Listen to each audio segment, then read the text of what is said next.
예수님이 겟세마네 동산에서 기도하실 때 제자들은 전부 잠에 골아떨어졌습니다.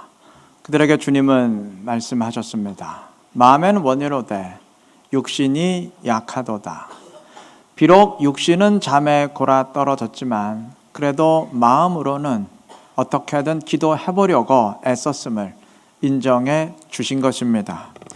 나다나엘은 빌립으로부터 예수님에 대해 들었을 때 나사렛에서 무슨 선한 것이 나올 수 있느냐 비웃고 의심했습니다. 그런 그가 빌립의 간청에 못 이겨 예수님 앞에 나와왔을 때 주님은 그래 아직도 나를 나사렛 출신이라고 무시하느냐 의심하느냐 지적하지 않았습니다. 대신 내가 참 이스라엘 사람이로다. 내 안에 간사한 것이 없다. 그의 장점만을 칭찬해 주셨습니다. 그의 입장을 헤아리시고 배려해 주신 것입니다. 능력과 재능이 사람들의 머릿속에 기억된다면 배려와 관용은 가슴속에 기억이 됩니다. 가슴을 얻는 게 진정 사람을 얻는 일이겠죠. 오늘 본문은 다윗이 사울의 죽음을 애도하며 지은 시입니다. 18절의 증언처럼 그는 이 시를 활의 노래라 하였고 이는 의인의 책이라는 의미를 지닌 야살의 책에 수록이 되었습니다. 그리고 무엇보다도 이 시가 성경 말씀이 되어서 오늘 우리에게까지 전해지게 되었습니다. 다윗은 이 노래에서 사울을 극진히 높입니다. 그는 이 시를 시작하면서 이스라엘아 내 영광이 산 위에서 죽임을 당하였도다 라는 선언으로 시작합니다. 지금 길보아 산 위에서 죽임을 당한 자는 사울인데 이스라엘의 영광이 산 위에서 죽임을 당했다고 노래합니다. 그러니까 사울을 이스라엘의 영광으로 표현하는 것이죠. 물론 그는 요나단의 죽음도 애도하지만 요나단의 경우는 그냥 25절에서 산 위에서 요나단이 죽임을 당하였도다 라고만 표현을 해요. 그런데 사울의 경우는 이스라엘의 영광이 죽임을 당했다고 그를 극진히 높입니다. 또한 다윗은 이 시에서 3번이나 반복해서 사울을 용사로 높이면서 추앙합니다. 여러분, 물론 사울이 전쟁을 이끈 용사였지만 참 지도자답지 못한 처신을 왕답지 못한 처신을 많이 했던 사람이죠. 오늘날과 같으면 이 사람 아마 탄핵을 당해도 10번을 당했을 사람입니다. 그럼에도 다윗은 그러한 것들은 일절 언급하지 아니하고 오직 사울의 좋은 면만 부각을 시켰습니다. 사울에 대한 배려죠. 그에 대한 배려죠. 여기까지는 그럴 수 있다고 생각이 되는데 정말 한 가지 특이한 점이 있습니다. 여러분, 이 시를 세상 사람들에게 보여준다면 아마 성경의 한 부분이라고는 절대 생각지 못할 겁니다. 어떤 위대한 용사에 대한 애도의 시라고만 느끼지 종교적인 시라고는 전혀 느끼지 못할 겁니다. 왜냐하면 다윗은 이 시에서 신앙적인 용어를 일절 사용하지 않았습니다. 그래서 이 시에는 여호와니 하나님의 영이니 하나님의 영광이니 인도하심 이러한 신앙적 용어 자체가 등장하지 않습니다. 용어만 없는 게 아니에요. 신앙적 용어는 사용하지 않아도 얼마든지 영적인 내용을 담고 표현할 수 있는데 다윗은 이 시에서 영적인 의미 자체를 담지 않았습니다. 처음부터 끝까지 오직 세상적인 관점, 인간적인 기준에서만 사울을 평가하고 노래했습니다. 왜 그랬을까요? 역시 사울에 대한 배려입니다. 여러분, 사울은 세상의 관점으로 보면 전쟁의 승리를 거듭한 용사였지만 영적인 관점에서, 신앙적인 관점에서 보면 참으로 하나님의 마음을 안타깝게 만들었던 사람입니다. 사람은 열광시켰는데 하나님은 실망시켰다는 말입니다. 때문에 사울을 인간적인 관점에서 평가하면 영웅에 대한 애도가 되지만 신앙적인 관점에서 바라보면 폄하 내지는 조롱이 되어버립니다. 추앙이 아니라 비난이 되어버립니다. 그러하기에 다윗은 사울의 영적인 면은 다 배제하고 오직 그의 인간적인 면목 가운데 좋은 것만 부각을 시킨 겁니다. 여러분, 다윗은 사울의 영적인 상태를 누구보다 잘 아는 사람입니다. 자기 자신이 사울의 칼을 피해서 10년 동안 도망자 생활하면서 피해를 당하고 해를 입었으니 그의 영적 문제를 누구보다도 잘 알지요. 그럼에도 다윗은 일부러 사울의 그러한 약점을 모른 척했습니다. 사울이 살아있는 동안에도 그러하였고 그가 죽은 이 순간까지도 끝까지 입을 다물었습니다. 그리고 그는 이렇게 사울을 배려하고 인정하기 위해 장점과 단점을 분리해서 생각했습니다. 비록 사울에게 많은 문제가 있었지만 그래도 그는 하나님의 기름 부음을 받은 자다. 그러한 면에서 생각했어요. 그는 전쟁을 승리로 이끈 용사다. 그것을 생각하고 그의 장점을 인정했습니다. 만약 사울에게도 그러한 태도가 있었더라면 다윗 왕조가 아니라 사울 왕조가 되었을 텐데 안타깝게도 사울은 그러하지 못했습니다. 다윗이 사울 앞에 나타났을 때 다윗은 정말 흠 잡을 데가 없었습니다. 그는 골리앗을 이기고 전쟁할 때마다 이기는 용사입니다. 그러면서도 충성하는 신하입니다. 인격적으로도 훌륭하고 무엇보다도 하나님과의 관계가 참으로 신실했던 사람입니다. 더 이상 무엇을 또 그에게 바라겠습니까? 그런데 사울의 입장에서 딱 한 가지 걸리는 게 있었어요. 다윗이 너무 훌륭하다 보니 모든 사람들이 그를 칭찬한다는 점, 그게 마음에 걸렸습니다. 이스라엘의 인기 순위 1위가 자신이 아니라 다윗이 될 수 있다는 사실, 그게 자기의 질투심을 자극했어요. 그 한 가지가 걸리다 보니까 다윗의 모든 장점들이 눈에 들어오지 않았습니다. 아니, 오히려 눈에 거슬리게 됐습니다. 그래서 결국 저 다윗은 무조건 나쁜 놈이고 죽여야 된다 판단하게 되었던 겁니다. 최근 우리 사회에서 블랙리스트 문제로 말이 많죠. 여러 사람이 특검에 불려가서 조사받고 구속되었던데 그 뉴스 내용을 보니까 어떤 사람의 한 가지가 마음에 걸리면 무조건 나쁜 놈으로 낙인 찍고 다 배제를 시켰더라고요. 이제 그렇게 옹졸해서야 무슨 정치를 하고 통치를 하겠어요. 막 동네 아줌마도 그러지는 않을 겁니다. 여러분, 세상에 절대적으로 선한 사람도 없고 절대적으로 악한 사람도 없어요.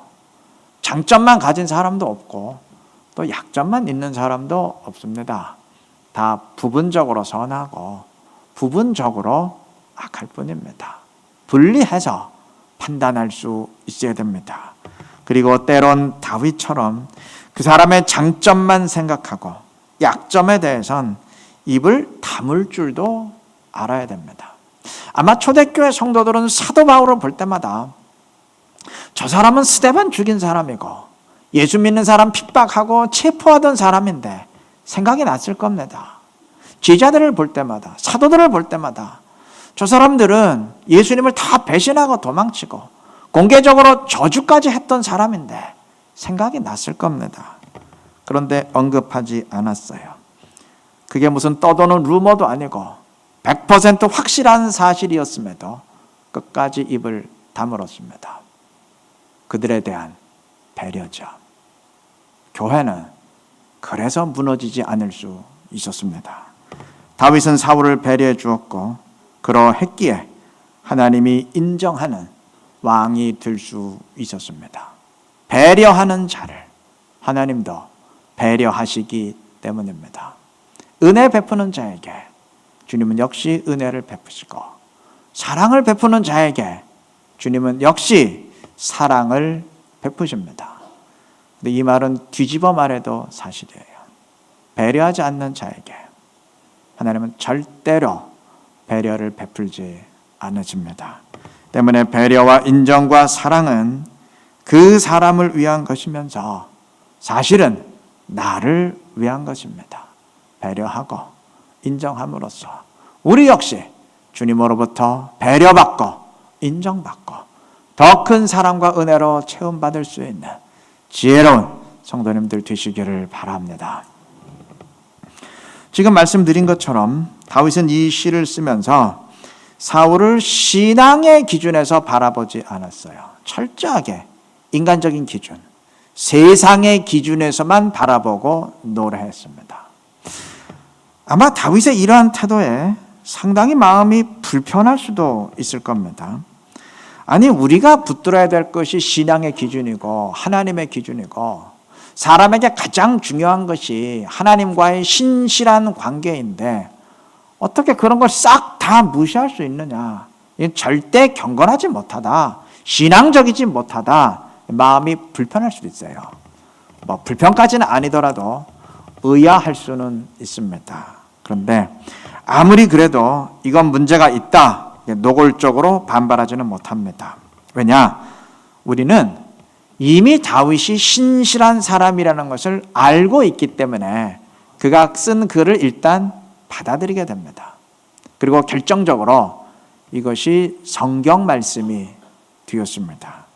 이게 성경이 되었다는 것은 하나님이 인정하셨다는 말인데 누가 감히 그것에 시비를 걸 수 있겠습니까? 아니, 누가 감히 성경에 반발할 수 있겠습니까?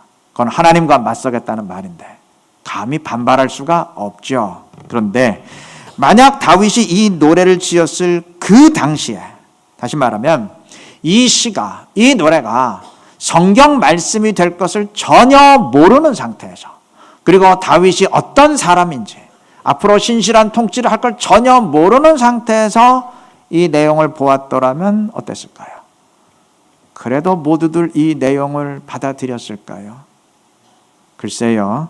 아마 어떤 정신 나간 놈이 사울을 이렇게 높이며 찬양했느냐, 도대체 사울이 누군지 몰라서 이런 식으로 노래했느냐, 어느 타락한 인간이 이렇게 하나님께 버림받은 사람을 찬양하는 그런 세속적이고 경건치 못한 노래를 만들었느냐, 막 흥분할 사람이 제법 많았을 겁니다.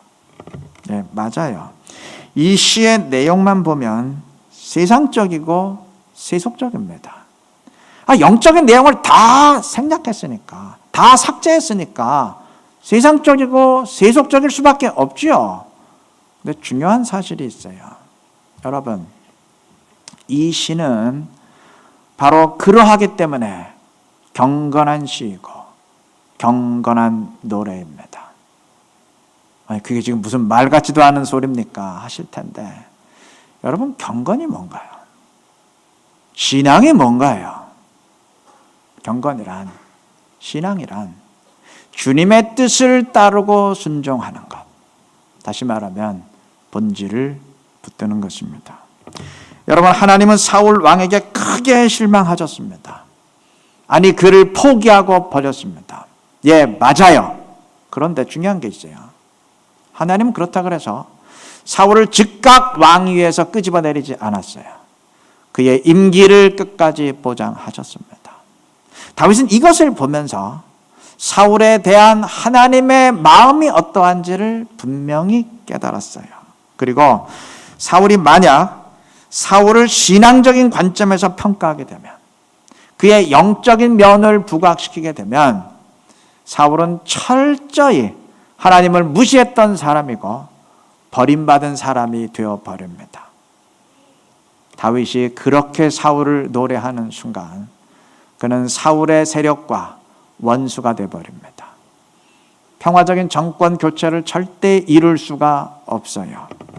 여러분, 사울은 죽었어도 그의 세력은 아직 막강합니다. 당연하죠. 왕이었는데, 수십 년 왕이었는데 막강하죠. 그를 지지하는 사람들이 많습니다. 그들과 갈등을 빚으면서 같은 하나님의 백성끼리 피를 흘리며 전면전을 치르는 것은, 그건 절대 하나님의 뜻이 아니에요. 하나님의 뜻은 그것을 피하는 평화입니다. 다윗은 이러한 하나님의 뜻을 알았어요.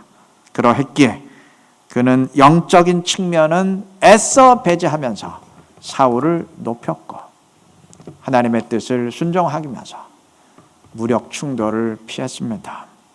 그러했기에 그의 노래는 내용은 지극히 세속적이었지만 경건했습니다.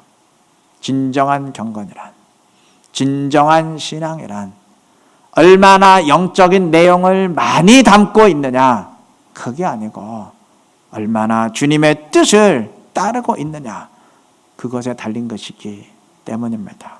뒤집어 말하면 만약 다윗이 사울을 신앙적으로 평가했다면 내용 자체는 하나님과의 관계를 우선시하고 신앙의 기준을 적용한 것이기에 영적인 내용은 되었겠지만 결코 경건하지 못합니다.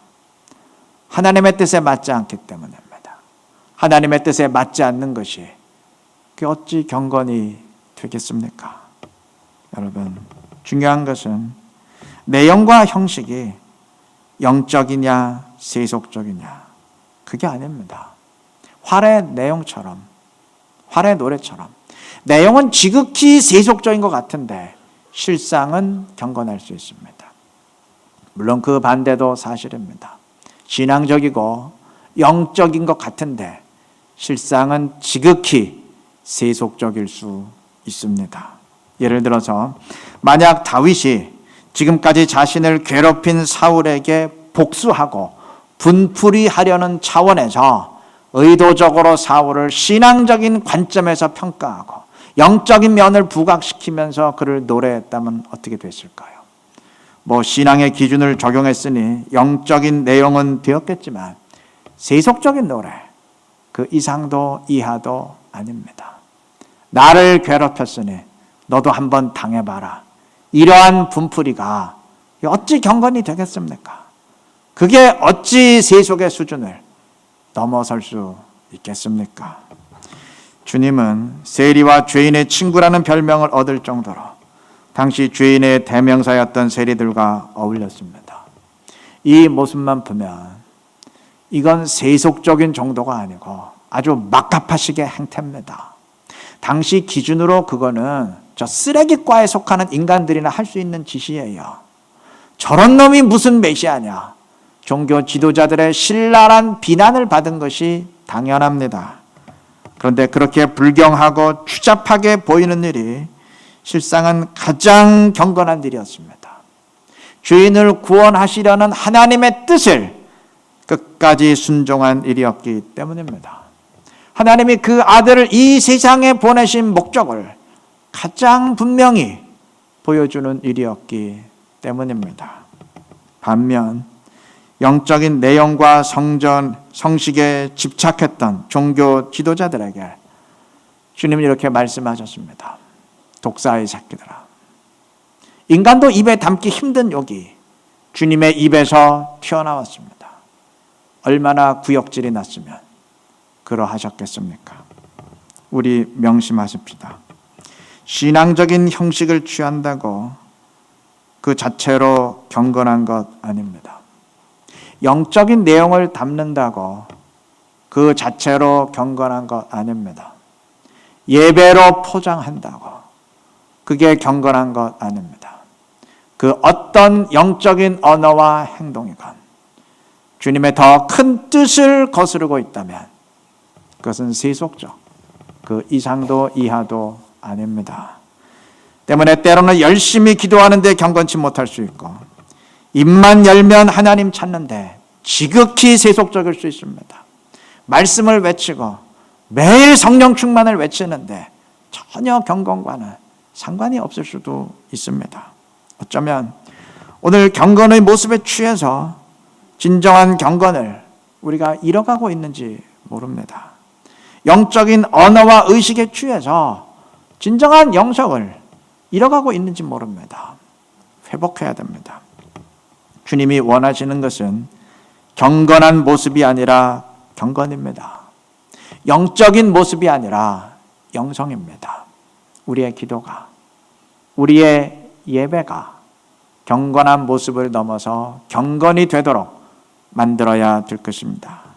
그리고 가장 중요한 건 경건하고 영적인 내용도 실상 세속적인 것이 될 수 있으니 조심해야 되겠다. 이건 단지 소극적인 차원입니다. 왜 그 반대는 우리가 생각지 못합니까? 전혀 영적인 것 같지 않은 세속의 일도, 세상의 일도 얼마든지 경건한 것이 될 수 있음을 왜 생각지 못합니까? 그렇게 만드는 것이 적극적인 신앙입니다. 내가 하는 공부, 내가 하는 사업, 활동, 그 자체는 세상의 일이지, 세속적인 일이지 영적인 일은 아닙니다. 그러나 그것이 주님의 영광을 위한 일이 될 때, 주님의 뜻을 이루기 위한 일이 될 때 그것은 영적인 일, 경건한 일이 됩니다.